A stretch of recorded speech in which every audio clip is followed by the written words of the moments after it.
نحمده ونصلی علی رسولہ الکریم صدق اللہ العظیم۔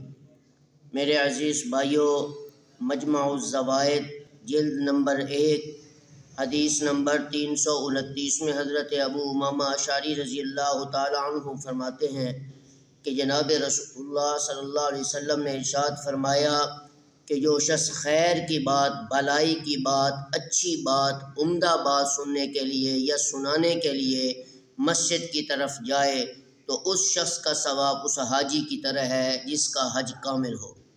دیکھو، ایک حج کامل کا ثواب انسان کو دیا جا رہا ہے جو اچھی بات سننے کے لیے مسجد میں جائے یا پھر سنانے کے لیے جائے یا اس کی طرف دعوت دے۔ میرے بھائیو، آج ہم دنیا کے پیچھے لگے ہوئے ہیں، بھلائی کی باتوں کو نہ سنتے ہیں، نہ سناتے ہیں، نہ اس کی دعوت دیتے ہیں۔ تو رسول اللہ صلی اللہ علیہ وسلم نے ایک کامل حج کے برابر اس شخص کو ثواب کی خوشخبری سنائی ہے جو شخص خیر کی بات سننے سنانے کے لیے مسجد میں جاتا ہے۔ آج گھروں کے سامنے مسجدیں بنی ہوئی ہوتی ہیں لیکن نماز پڑھنے کے لیے نہیں جاتے۔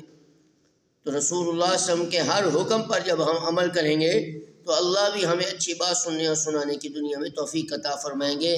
تو اب ہمارے پاس اتنے پیسے تو ہیں نہیں کہ ہم حج کرنے کے لیے جائیں، لیکن رسول اللہ صلی اللہ علیہ وسلم نے فرمایا اس شخص کو اللہ ایک حج کامل کا ثواب عطا فرمائیں گے جو اس دین کی بات سننے سنانے کے لیے مسجد کی طرف جاتا ہے۔ السلام علیکم ورحمۃ اللہ وبرکاتہ۔